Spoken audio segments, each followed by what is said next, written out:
안녕하세요. 지난 시간에 이어서 군집의 특성에 대해서 계속 공부를 할 거예요. 그래서 오늘은 군집의 층상 구조부터 알아볼 텐데, 이 층상 구조는 어디에서 잘 나타나냐? 삼림에서 잘 나타나요. 삼림은 강수량이 많은 곳에 발달되어 있어. 강수량이 많은 곳에서 나타나는 식물 군집이고, 거기에는 주로 나무가 살고 있다고 했죠. 근데 나무마다 크기가 달라. 가장 큰 나무를 교목, 그래서 이 교목은 8m보다 큰 나무들을 말하고, 이 나무보다 좀 더 작은 나무는 아교목, 높이가 2에서 8m. 그 다음에 이 아교목보다 더 작은 나무는 관목이라 하고, 이 관목의 크기는 2m 이내라고 합니다. 높이가. 그래서 이렇게 살림을 보면 큰 나무, 교목이 있고 아교목이 있고 관목이 있고, 이제 그 아래에 더 작은 풀들이 있어. 이렇게 나무와 풀들은 생산자로서 광합성을 하죠. 그래서 이들이 분포하고 있는 층을 광합성 층이라고 하고, 제일 윗부분에는 교목의 이파리들이 광합성을 하고 있겠지. 그 층을 교목층. 그 아래에는 아교목의 이파리들이 광합성을 하고 있겠지. 그 층을 아교모층. 또 그 아랫부분은 관목에 속해 있는 이파리들이 광합성을 하고 있겠지. 이 층을 관목층.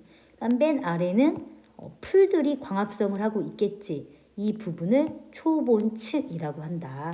그래서 이렇게 광합성을 하는 나무와 풀들의 층을 이렇게 우리가 높이에 따라서 나누어 볼 수 있다라는 거야. 그 다음에 그 아래로 내려가면 그 아래에는 나무에서 떨어진 낙엽들이나 아니면 죽은 나무, 썩은 나무가 여기 위에 막 이렇게 떨어져 있겠지? 그 층을 선태층이라고 해. 그래서 이 선태층에는 이 선태가 바로 이끼 생각하면 돼요. 이끼. 여기 이끼가 땅을 덮고 있는 부분. 거기에 다른 균류도 살고 있고 진해나 거미들이 살고 있지? 그런 거를 선태층. 그 아래에는 부식질이 많은 토양으로 되어 있는 층이 바로 지중층. 그러니까 부식질이라는 것은 유기 양분이 많이 포함되어 있는 토양을 부식층이라고 해요. 그래서 여기에는 유기양분이 많이 있으니 그거를 분해하여 살아가는 분해자인 균류나 세균류가 많이 서식하고 있고, 우리가 알고 있는 두더지, 지렁이처럼 땅속에서 주로 생활하는 생물들도 이곳에서 살고 있다. 그렇게 중요한 내용은 아니니까 그냥 이런 게 있다라고 알고 넘어가시면 될 것 같아요. 자, 그럼 이제 이어서 상호작용에 대해서 볼 텐데, 우리가 이번 시간에는 군집 내에서의 상호작용을 볼 거야. 근데 우리가 지난 시간에 개체군 내에서의 상호작용을 보았지. 그래서 예를 들면 여기 A종이 있고 B종이 있을 때 A종 개체끼리 상호작용하는 게 개체군 내 상호작용. 또 B종의 개체끼리 서로 상호작용하는 게 이게 바로 개체군 내의 상호작용이야. 그러니까 이거는 무슨 종끼리? 그렇지. 같은 종끼리 나타나는 상호작용. 그래서 그거에는 텃세, 순이제, 리더제, 사회생활, 가족생활. 이거는 같은 종에 속하는 개체들끼리 하는 상호작용이야. 근데 오늘은 이렇게 A종, B종. 무슨 종? 다른 종끼리 나타나는 상호작용에 대해서 알아볼 거야. 그래서 이걸 이름을 개체군 간. 그러니까 이거는 다른 종 사이에서 나타나는 상호작용. 이를 다른 말로 군집 내 상호작용이라고 한다. 그래서 이 전체가 뭐지? 이 전체가 군집이지? 그래서 군집 내에서의 상호작용은 다른 종끼리의 상호작용을 말한다. 그래서 우리가 네 가지를 배울 거야. 종간 경쟁, 분서, 포식과 피식, 공생과 기생. 그래서 여러분은 이 왼쪽과 오른쪽 이게 자, 이 빨간색은 같은 종끼리, 파란색은 다른 종끼리 일어나는 상호작용인 것을 확실히 구분지어서 알고 있어야 합니다. 자, 그러면 이렇게 군집 내의 종들 간에도 상호작용을 하는 이유가 뭐냐? 바로 무엇을 유지하기 위해서. 그렇지, 이렇게 질서를 유지해서 군집이 안정되게 유지하는 데에 의의가 있다.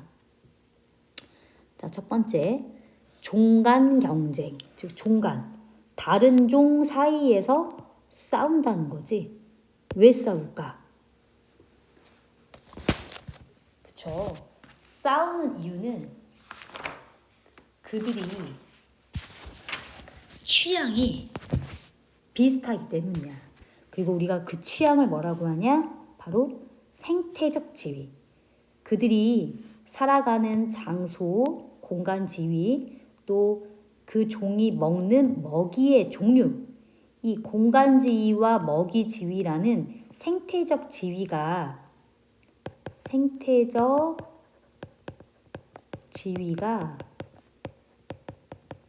비슷할 때 종들 사이에 경쟁이 나타난다고 말할 수 있겠지. 그래서 봐봐. A랑 B종의 생태적 지위를 선생님이 이렇게 벤다이어그램으로 표시해 볼게요. 자, 이러한 상태일 때는 A와 B 사이에서 경쟁이 일어날까 안 일어날까? 그치, 안 일어나. 생태적 지위가 완전 다른 거야. 완전 다르니 경쟁을 하지 않아. 그런데 A와 B의 생태적 지위가 이렇게 되었어. 그럼 지금 이 파란색으로 표시하는 이 부분에 생태적 지위가 겹치겠지? 그럼 이 겹치는 부분에서 뭐가 나타나? 서로 차지하기 위한 경쟁을 하는 거야. 근데 이런 경우가 있고 또 이런 경우가 있어. 좀 그림이 별로 예쁘진 않지만 여러분 이 무슨 말 이해되시죠? 자, 얘도 뭐 하겠어, 그치? 경쟁을 하겠지. 생태적 지위가 겹치니까. 그런데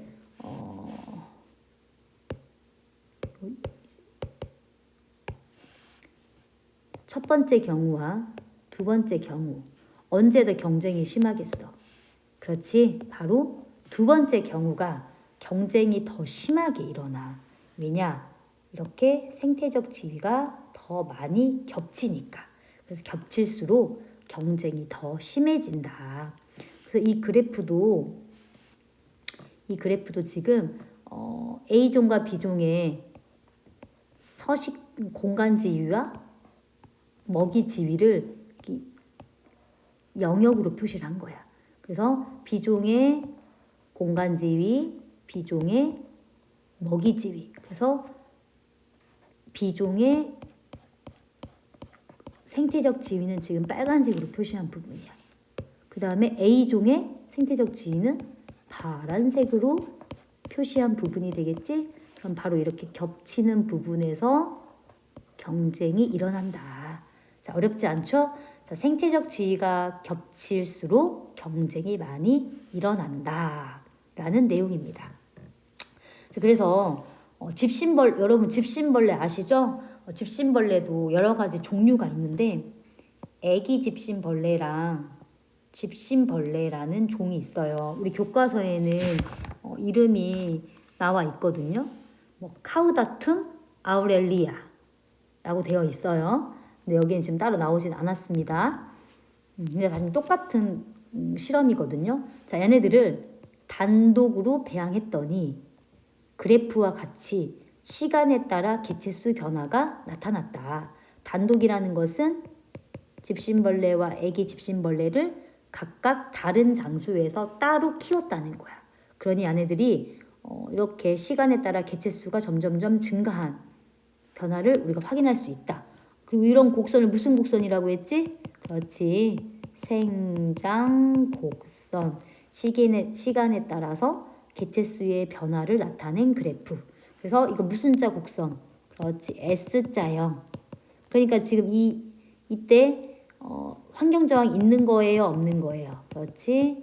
환경 저항이 있으므로 J자형 모양이 아니라 일정 이상 증가하다가 점점 생장률이 감소하면서 개체수가 더 이상 증가하지 않는 일정한 상태를 지속하는 이러한 S자형의 실제 생장 곡선 나타내는 것을 우리가 확인했어요. 애기 집신벌레도 마찬가지지. 이렇게 따로 키웠을 때는 지들끼리 잘 살고 있대요. 그런데 이 따로 살고 있던 두 종류의 집신벌레를 같은 장소에서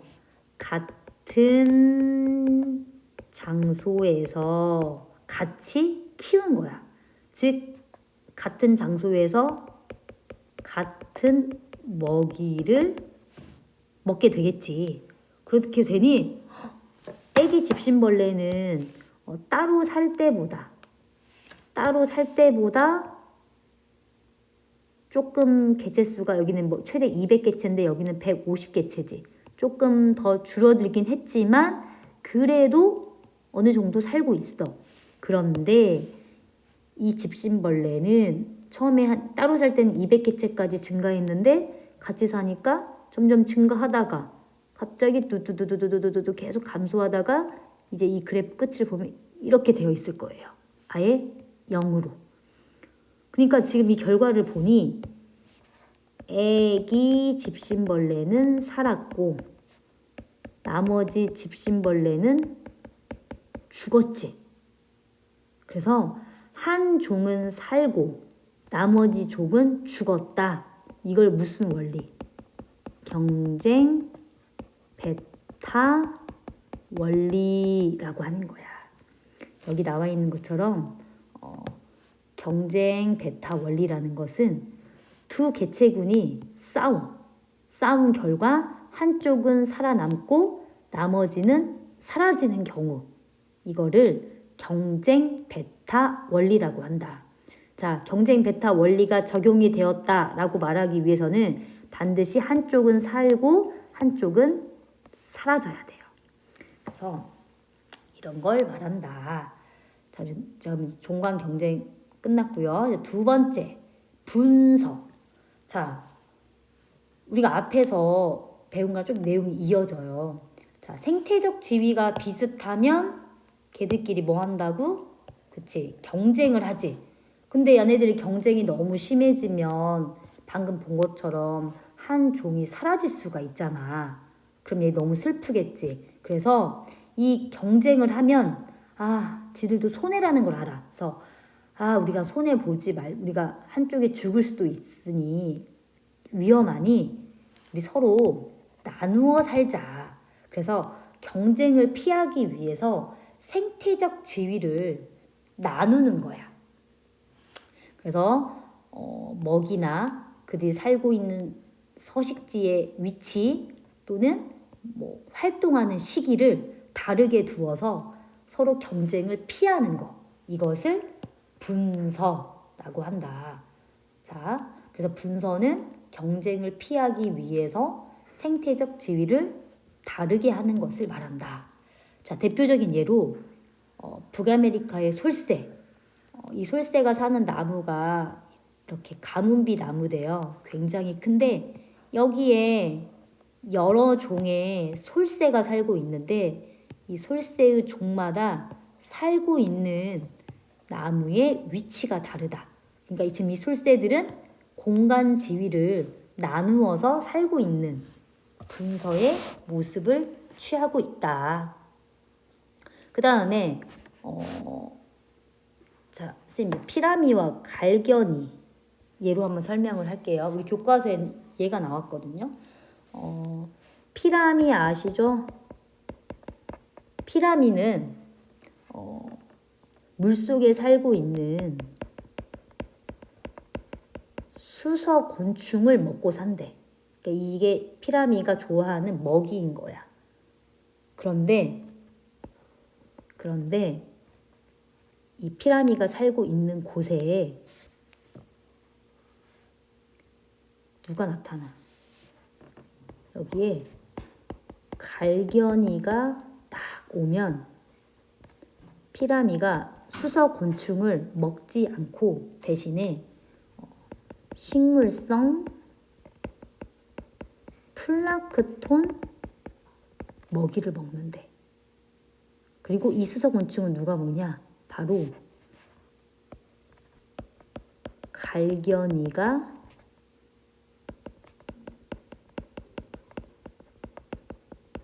수서 곤충을 먹고, 그러니까 이렇게 피라미가 그러니까 피라미가 혼자 살고 있을 때에는 룰루랄라 신나게 곤충을 먹다가 곤충을 좋아하는 갈견이가 오면 야, 너 곤충 먹어. 그냥 나는 식물성 플랑크톤 먹을게. 이렇게 먹이를 분리한다. 이게 바로 분서야. 그러니까 분서라는 건 얘들아, 여기 서 나오니까 왠지 서식지만 나누는 것 같지. 근데 서식지를 나누어 살거나 아니면 여기 피라미처럼 먹이를 나누어서 먹는 것도 분서에 해당이 된다. 그 다음에 뭐 피라미와 은어도 여기 나온 피라미랑 똑같은 거예요. 피라미가 되게 눈치를 많이 보는 것 같아. 이번에는 은어야. 은어가 없을 때에 피라미는 그 강이 있으면 강의 중간 부분에서 살고 주로 녹조류를 먹는데, 그런데 은어가 있는 곳에서는 피라미가 이렇게 강의 가장자리로 장소를 이동하고 먹이를 곤충을 먹는데요. 그러니까 피라미는 은어에 대해서 먹이와 서식지를 분리하는 분서의 모습을 보여준다. 그 다음에 이제 세 번째로 공생과 기생. 공생과 기생을 같이 묶어서 하는 이유는 두 종이 밀접한 관계를 맺고 있기 때문에 같이 묶어서 보는 거예요. 근데 그 관계를 맺는 유형이 달라. 자, 공생. 자, 두 종이 밀접한 관계를 가지면서 함께 살아가는 거. 그러니까 공생이지. 함께 살아간다. 공생. 근데 이 공생도 두 가지 유형이 있어요. 상리공생과 편리공생. 그래서 두 종이 함께 살아가는데 둘 다 플러스 둘 다 이득을 얻을 경우에는 상리공생. 이와 다르게 편리공생은 한쪽은 이득을 얻어 플러스, 근데 다른 쪽은 이익도 없고 손해도 없는 거야. 그래서 제로, 이런 거를 편리공생이라고 한다. 그래서 흰동가리와 말미잘을 보면 말미잘은 막 이렇게 생겼지. 이렇게 생겼거든. 여기에 촉수가 있어. 이 촉수로 이 말미잘 근처를 지나가는 물고기들을 독을 쏘아서 얘를 마비를 시켜. 그리고 이 물고기를 얘가 냠냠냠냠 맛있게 먹는 거야. 근데 이 말미잘은 자유롭게 이렇게 운동을 할 수가 없어. 얘는 운동성이 없거든. 동물이지만 운동성이 없어. 즉 자신이 살고 있는 주변에 물고기들이 알아서 와야 독을 쏘아서 먹을 수가 있는 거야. 그러니까 계속 얘는 한없이 기다릴 수밖에 없겠지. 근데 되게 재밌게도 이게 말미잘이면 흰동가리 혹시 알아요? 본 적 있죠? 이 니모를 찾아서에 나오는 그 주인공이 흰동가리거든.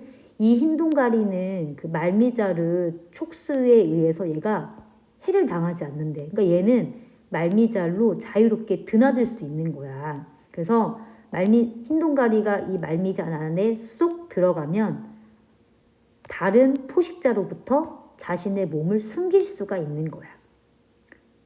오케이? 그래서 말미잘은 흰동가리를 보호해주는 역할을 하는 거지. 그러면 흰동가리가 말미잘한테는 어떠한 좋은 영향을 미치냐? 자, 이 흰동가리가 밖에 나가서 열심히 놀다가 돌아와. 그럼 돌아올 때, 저기 흰동가리에게 돌아올 때 흰동가리를 잡아먹는 흰동가리의 포식자를 데리고 오는 거야. 데리고 오는데 흰동가리는 말미잘 안으로 쏙 들어가고 대신에 이 말미잘의 촉수가 이 흰동가리를 쫓아온 포식자를 마비시켜서 얘를 잡아먹는 거지. 그러니까 흰동가리가 말미잘한테 먹이를 유인해주는 역할을 한대요. 참 재밌죠? 그 다음에 콩과 식물과 프리오박테리아가 있는데 우리 콩나무의 뿌리를 보면은 막 이렇게 혹이 달려있다? 그리고 이 혹 속에 세균이 살고 있는데 이 세균의 이름이 뿌리혹 박테리아야. 그래서 얘네들은 무슨 관계를 형성하고 있냐? 얘는 식물이니까 이 콩식물은 세균에게 광합성 산물, 즉 유기물을 전달해 주는 거야. 그럼 세균은 그 유기물을 받아서 에너지를 생성할 수 있겠지. 그리고 이 세균은 식물에게 질소가 포함된 물질을 전달해 줌으로써 식물이 이 질소를 가지고 단백질과 핵산을 만들어서 잘 자랄 수 있도록 해주는 거야. 그래서 한마디로 이 세균이 식물에게 질소가 포함된 비료를 제공해주는 역할을 하는 거지. 그래서 실제로 이 콩가식물은요, 아주 척박한 토양에서도 굉장히 잘 자라는 특징이 있다. 근데 얘가 바로 누구의 도움을 받기 때문이야? 뿌리옥박테리아의 도움을 받기 때문이다. 그리고 이러한 예들도 있다라는 거 알고 있으면 되고요. 편리공생 보시면 빨판상어와 거북이가 있는데 빨판상어가 이득을 얻고요. 거북이는 아무런 이익 손해도 없대요. 즉 거북이 등에 거북이야 여기에 빨판상어가 이렇게 매달려 있대. 그래서 거북이가 이렇게 헤엄칠 때 빨판상어도 같이 이동할 수 있는 거야. 에너지를 절약할 수 있는 거지. 그러니까 거북이가 버스고 빨판상어가 거기에 타고 있는 손님들이라고 생각하시면 돼요. 자, 여기까지 편리공생했고 이제 기생. 기생이라는 것도 이제 두 종의 개체가 같이 사는 건데 한쪽은 이득을 얻어. 근데 나머지 한쪽은 손해를 보는 거야. 그래서 이 이득을 얻는 종을 플러스인 종을 기생자, 그리고 손해를 보는 종을 숙주라고 하는 거야. 그러니까 우리가 흔히 말하는 기생충 같은 놈, 이렇게 얹혀 사는 경우. 그래서 기생충이 사람에게 얹혀 살지. 그래서 기생충은 사람으로부터 서식 장소를 제공받고 영양분을 쪽쪽쪽 빨아먹을 수가 있잖아. 그래서 얘는 이득을 얻어. 하지만 이 기생충은 사람이라는 숙주는 얘한테 양분을 뺏기니까 먹어도 막 배가 고프고 살이 빠져. 얘는 손해인 거지. 이렇게 같이 함께 사는 경우가 공생과 기생이 있는데 둘 다 이득을 얻으면 상리. 한쪽은 이득을 얻고 한쪽은 아무런 손해관계가 없으면 편리. 한쪽은 이득, 한쪽이 손해이면 기생이라고 한다. 그 다음에 이제 마지막으로 이제 포식과 피식. 다 알죠? 포식과 피식이라는 건 먹고 먹히는 관계를 말한다.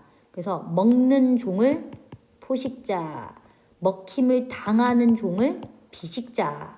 나와 있네. 잡아먹는 쪽을 포식자, 먹히는 쪽을 피식자. 그리고 이 피식자가 결국 먹이가 되는 거고 이 포식자는 이 피식자에 대한 천적이 되는 거지. 그래서 이렇게 포식과 피식의 관계를 형성한 생물들이 우리가 앞에서 배운 먹이사슬, 먹이그물을 형성을 한다. 그래서 우리가 앞에서 그 주기적 변동할 때 봤었죠. 이런 거 기억나시나? 개체수의 두 종의 개체수 변화가 이렇게 주기적으로 바뀐다고 했어. 이때 이 빨간색을 A, 파란색을 B라고 했을 때 A와 B 중에 어떤 게 피식자였지? 그렇지. A가 피식자였고 B가 포식자였어. 우리가 이거를 구분할 수 있는 기준은, 판단할 수 있는 기준은 두 가지를 보면 돼. 자, 첫 번째, 개체수. 개체수가 누가 더 많아? A가 B보다 더 많죠. 그래프가 위로 올라가 있으니 즉 A가 피식자고 B가 포식자구나. 일반적으로 피식자는 포식자보다 개체수가 더 많다. 그리고 우리 예상할 수 여긴 안 나왔지만 일반적으로 몸집의 크기는 누가 더 크다? 이제 포식자가 더 크겠지. 크니까 작은 애기를 잡아먹을 수 있잖아. 그리고 두 번째 판단 근거. 자,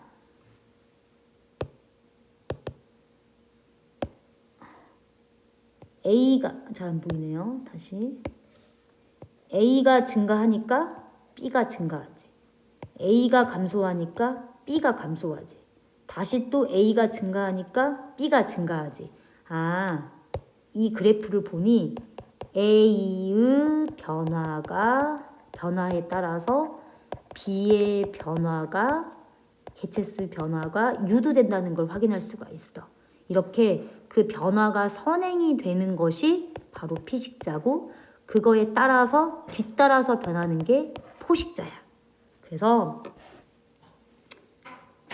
우리 앞에서 이건 했기 때문에 이게 따로 적혀 있진 않네요. 피식자가 포식자의 개체수 변화를 유도한다. 그리고 우리가 그 피식자와 포식자의 그 진화 방향을 보면 피식자는 그 포식자의 눈을 피해서 뭐 자기 몸을 숨기거나 아니면 더 빠르게 피하기 위한 쪽으로 진화가 되었고 포식자는 이 피식자를 빠르게 잡기 위한 쪽으로 여러 가지 형태적, 기능적 진화가 일어났다라고 합니다. 자, 그래서 여기까지 우리 군집 내 상호작용 4가지에 대해서 공부했어요. 그래서 이거를 이제 우리 탐구 자료를 통해서 한번 정리해 보도록 하겠습니다. 자, 일단 우리 아까 상호작용의 유형 보면 자, A와 B가 두 종이 있어. 자, 이 두 종이 자, 경쟁이야. 경쟁일 때 잠시만요. 여러분, 여기에 경쟁일 때 얘네들이 그러니까 이 두 종이 지금 함께 살 때 함께 같은 공간에서 살 때 이익을 얻냐 손해를 받냐 라는 걸 지금 정리한 표야. 그래서 자, A와 B가 경쟁 관계인데 얘네들이 같은 장소에서 살아가. 그러면은 그치 생태적 지위가 ገብ치니까 그 종이 이용할 수 있는 먹이나 서식지의 크기가 감소하겠지? 그렇지. 그러니까 둘 다 마이너스인 거야.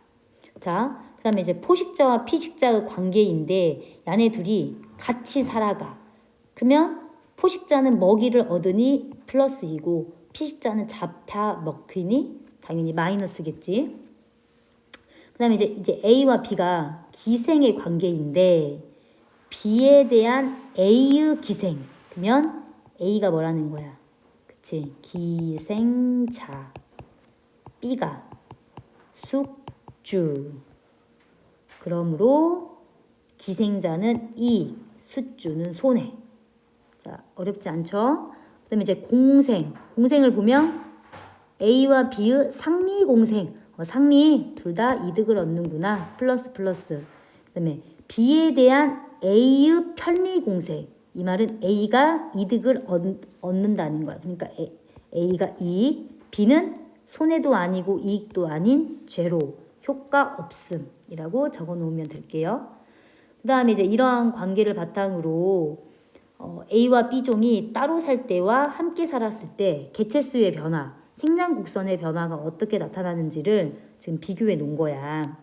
자, 이 첫 번째는 단독 배양.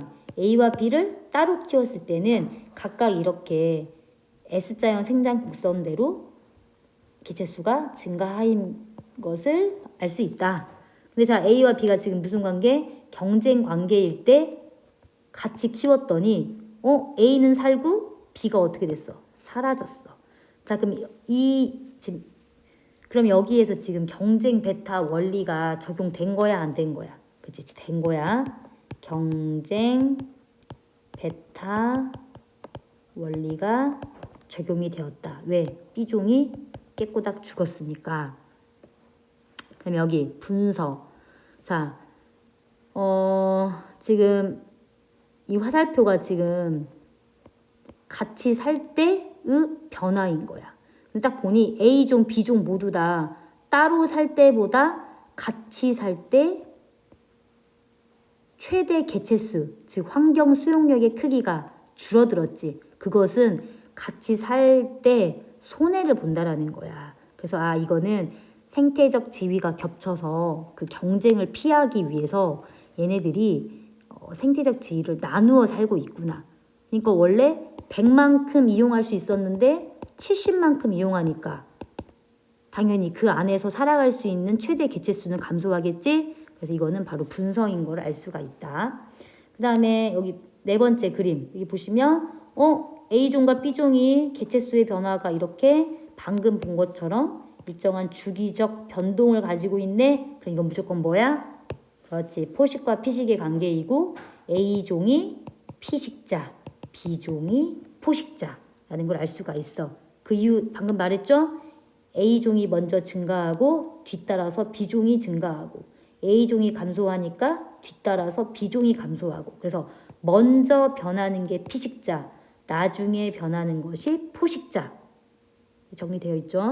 그 다음에 여기 다섯 번째 그래프 보니까 따로 살 때보다 같이 살 때 A종도 늘어났고 B종도 똑같이 늘어났어. 둘 다 플러스이구나. 그러므로 이거는 상리공생이고 서로 모두 증가했다. 그 다음에 마지막 거 보니 A종은 증가했어. A종 플러스. 근데 B는 똑같아.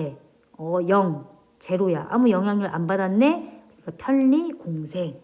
이렇게 단독 배양했을 때와 혼합 배양했을 때의 개체수 변화를 비교해서 이 두 종이 어떠한 상호작용을 하고 있는지 파악하면 된다.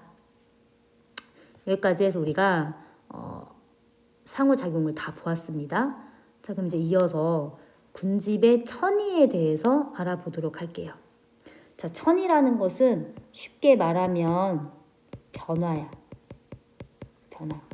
자, 그리고 군집이라는 건 우리가 앞에서 뭐 생산자, 소비자, 분해자 다양한 생물적 요인들이 다 들어있다고 했지. 근데 우리 여기에서는 주로 군집에 분포하고 있는 식물의 종이 어떻게 변하는지를 알아볼 거야. 즉 식물 군집의 천이에 대해서 공부를 할 거예요. 즉 이 식물 군집에 살고 있는 식물의 종류 그리고 그 군집의 구조가 어떻게 변하는지에 대해서 알아볼 거다. 자, 그래서 천이라는 것은 천천히 변한다. 군집을 구성하는 생물 종과 구조가 변하는 현상 또는 그 과정을 말하고 천이는 크게 1차 천이와 2차 천이로 구분할 수 있어요. 근데 이들의 가장 큰 차이점은 토양이 있냐 없냐. 토양이 없는 곳에서 시작하는 천이를 1차 천이, 토양이 이미 형성된 곳에서 시작하는 천이를 2차 천이라고 해요. 그리고 1차 천이는 다시 두 개로 나누어 건성천이랑 습성천이. 그럼 이제 건성이라는 것은 건조한 곳에서, 습성이라는 것은 물이 많은 곳에서 그래서 물이 없고 토양이 없는 그러한 상태를 맨땅이라고 해. 맨땅의 대표적인 예 바로 용암 대지가 있어. 그냥 단단한 바위가 쭉 깔려 있다라고 생각하면 돼.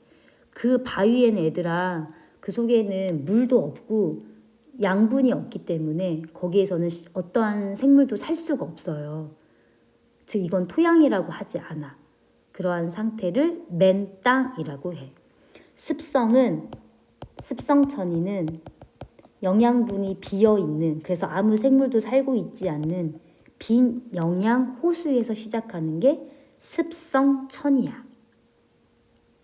그래서 1차 천이는 토양이 없으므로 이 토양이 만들어져야만 새로운 생물들, 식물들이 들어와 살 수 있거든. 근데 그 토양이 만들어지는 시간이 굉장히 오래 걸린대. 그래서 1차 천이는 진행 속도가 굉장히 느리다.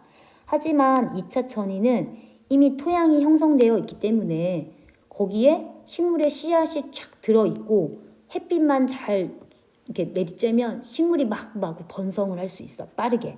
그래서 2차 천이는 진행 속도가 1차 천이에 비해서 빠른 편이다.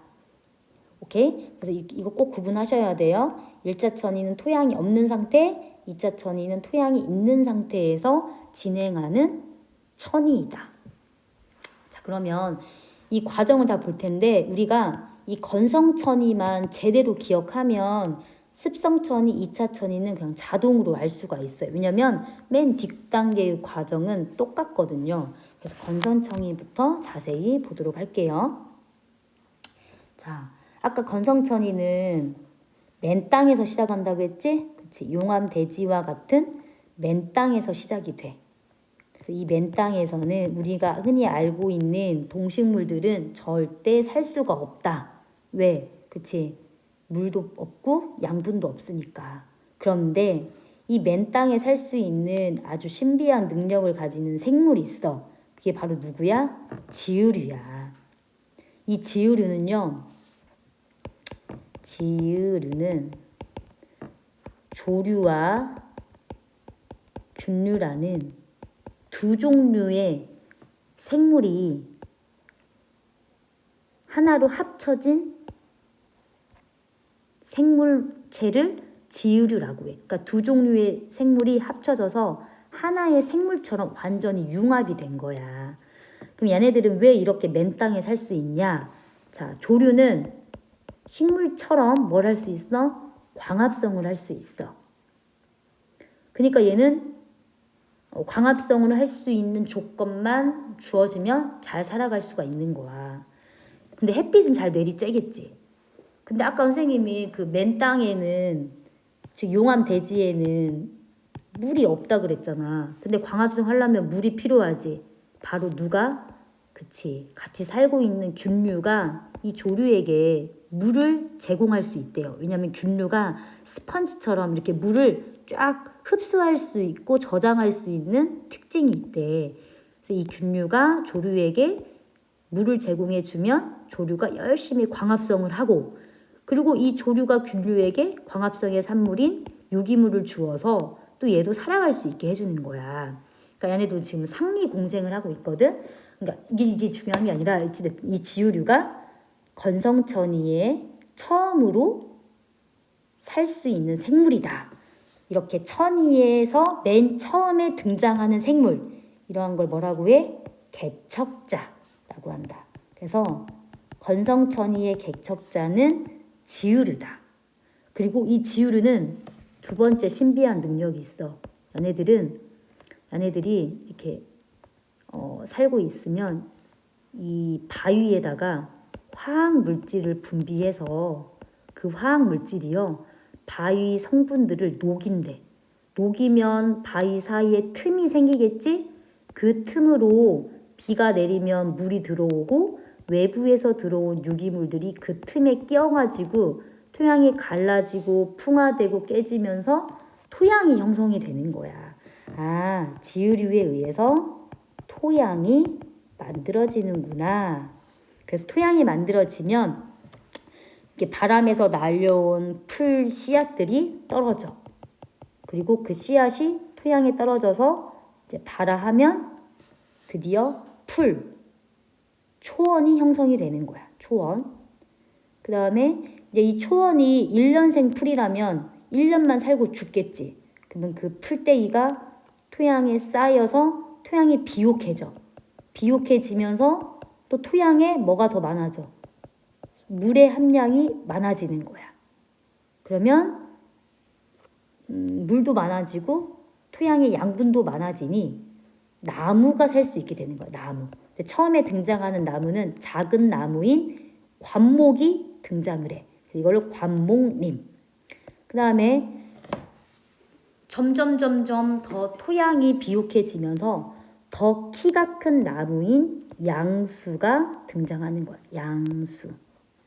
그 다음에 맨 마지막 단계에는 음수가 존재하고 있고 그 양수와 음수 중간에는 양수와 음수가 절반씩 혼합되어 있는 혼합림이 살고 있어요.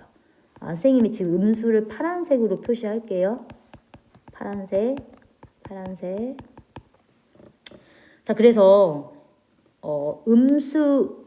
양수라는 것은 양지식물인 나무, 즉 양수는 강한 빛에서 잘 자라는 나무, 음수림은 음지식물인 나무, 즉 약한 빛에서도 잘 자라는 나무를 음수라고 해. 그래서 이 음수림이 천이의 맨 마지막 단계야. 이렇게 천이의 맨 마지막 단계를 극상이라 하고 이제 여기에서 천이가 딱 끝나. 즉 여기가 바로 안정된 상태인 거야. 자, 개척자와 극상 구분해서 알고 있어야 합니다. 자, 그러면 이렇게 처음 용암대지부터 극상인 음수림까지 살고 있는 생물들의 종이 바뀌고 구조가 바뀌고 있지. 바로 이게 천이라는 거야. 그러면 이렇게 천이가 지금 일어나는 요인이 무엇일까? 요인. 그치? 자, 여기까지. 풀떼기가 들어서기까지는 무엇이 만들어지는 게 아주 중요했어. 그렇지.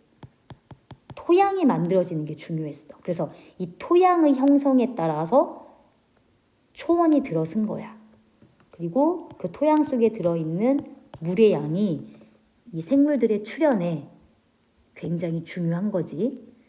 그럼 이제 이게 천이의 초반부라고 해요. 그럼 이 천이의 후반부, 즉 관목림부터 양수림, 혼합림, 음수림까지 이 생물들의 종이 달라지게 한 환경 요인은 무엇일까? 자, 이제 여기에 집중을 해야 돼요. 왜 양수림에서 음수림으로 바뀌었을까? 자, 여기에서 빛이 위에서 내리쬐니까 여기 윗부분은 빛의 세기가 강하겠지? 그럼 여기서는 당연히 양수가 음수보다 더 잘 자랄 거야. 근데 이 아랫부분은 이 큰 양수림 밑에 이 아랫부분은 그늘이 져서 빛이 약해. 여기는 빛이 약해요. 여기에 지금 어린 양수와 어린 음수 묘목이 같이 살고 있을 때 누가 더 잘 자라겠어?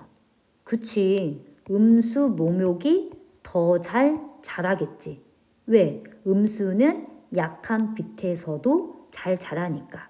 하지만 양수는 빛이 강할 때만 잘 자라. 그래서 이렇게 이 양수림의 하층부에서는 빛의 세기가 약하다 보니 음지식물인 묘목이 더 쑥쑥 자라는 거야. 그래서 이 음수가 치고 올라오니 어느 정도 시간이 지나면 양수와 음수가 비슷하게 분포하고 있는 혼합림이 형성이 되는 거야. 근데 여전히 밑에선 누가 치고 올라와. 그렇지. 양수 모목은 잘 자라지 못하고 음수 모목이 치고 올라오는 거야. 그래서 결국에는 대부분 음수로 구성되어 있는 음수림이 형성이 된다. 그래서 여기서 지금 우리가 알 수 있듯이 천이의 후반부에서 식물들이 달라지는 것은 뭐에 따라서, 그치? 빛의 세기에 따라서 양수에서 음수로 대치가 된다. 그래서 이렇게 천이라는 것은 결국에 그 군집의 그러니까 그 군집에게 영향을 미치는 환경 요인에 따라서 천이가 일어나는구나 라는 것을 알 수가 있어. 자, 이제 다 했어요. 습성천이라는 것은 아까 말한 것처럼 호수에서 시작해. 물이, 자, 일단 얘도 습성천이도 1차 천이지. 그러니까 땅이 있어 없어? 땅이 없어. 아니, 땅이라고 하면 안 돼요. 토양이 없는 상태에서 시작하는데 좀 물이 많은 곳, 즉 호수에서. 근데 여기에는 뭐 영양 염류나 유기물 같은 것들이 전혀 없는, 딱 눈으로 봤을 때 바닥이 아주 다 보이는 그런 호수들 본 적 있죠. 바닥이 다 보여. 아무것도 살지 않아서. 그런 호수들을 빈영양효라고 해. 여기에서 시작을 하는데 외부에서 유기물들이 들어와. 그러면 그 유기물들 또는 뭐 영양염류들이 들어오면서부터 이 호수에 유기물이 많아져. 이런 거를 부영양호. 그래서 영양분이 많아지면서 또 외부에서 이제 뭐 퇴적이 되어가지고 흙들이 들어와. 그러면은 지금 촉촉한 땅이 만들어져. 그게 바로 뭐야? 습원. 그렇지? 촉촉한 땅, 습원이 형성이 돼. 그러면 습원이 형성이 되니 이 습원에 살 수 있는 식물, 습생식물이 들어와 살겠지. 뭐 갈대나 부들 같은 것들. 즉 이 첫 번째로 살게 되는 이 습생식물이 습성천이의 개척자가 되는 거야. 그래서 여기에 등장하는 습생식물이 습성천이의 개척자다.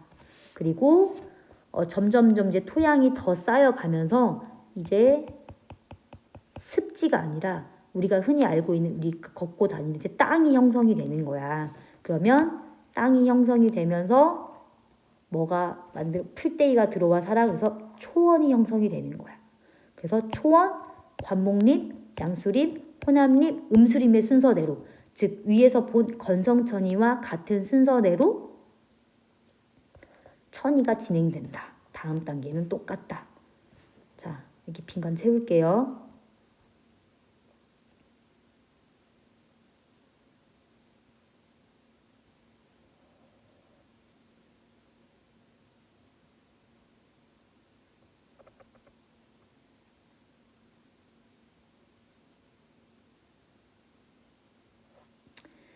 자, 그래서 우리가 1차 천이에는 이렇게 건성천이와 습성천이가 있다라고 봤고, 이제 2차 천이를 볼 텐데 2차 천이라는 것은 이미 기존에 생물이 살고 있었어. 생물이 살고 있었는데 그 지역에 산불, 산사태, 뭐 홍수와 같은 아주 큰 재해가 일어나서 거기에 살고 있는 생물들이 다 죽어버린 거야. 다 죽어버리고 뭐만 남은 상태에서, 토양만 남은 상태에서 시작하는 천이가 바로 2차 천이인 거지. 그래서 아까 말한 것처럼 이미 토양이 형성되어 있으니 천이의 속도가 빠르다. 그리고 이 토양 속에 이미 씨앗들이 들어있을 수가 있거든요. 그래서 비가 잘 내리고 환경 조건이 맞으면 이 씨앗이 발아에서 바로 풀로 자랄 수가 있어. 그래서 2차 천이의 개척자는, 즉 처음 등장하는 식물은 풀이야. 즉 여기 다시 그림으로 돌아가 보면 2차 천이는 어디서부터 시작한다? 아이고 2차 천이는 토양이 있으므로 여기 초원부터 시작을 해요. 초원부터 시작을 해서 음수림까지 똑같은 단계로 천이가 진행이 된다. 그래서 2차 천이의 개척자는 누구야? 누구? 그렇지, 풀이고 극상은 어디다? 음수림이다. 그래서 자, 우리가 여기 1차 천이에 건성천이, 습성천이가 있고 그다음에 2차 천이가 있어. 이 세 종류 천이에서 개척자의 종류는 달랐죠. 이거는 구분지어서 외우시고요. 또 극상은 다 뭐였지? 그렇지, 음수림이었어. 자, 극상은 다 똑같다라는 거 기억하시면 되겠습니다. 자, 그러면 이 문제는 선생님이 숙제로 낼 테니까 한번 풀어오고 학교에서 같이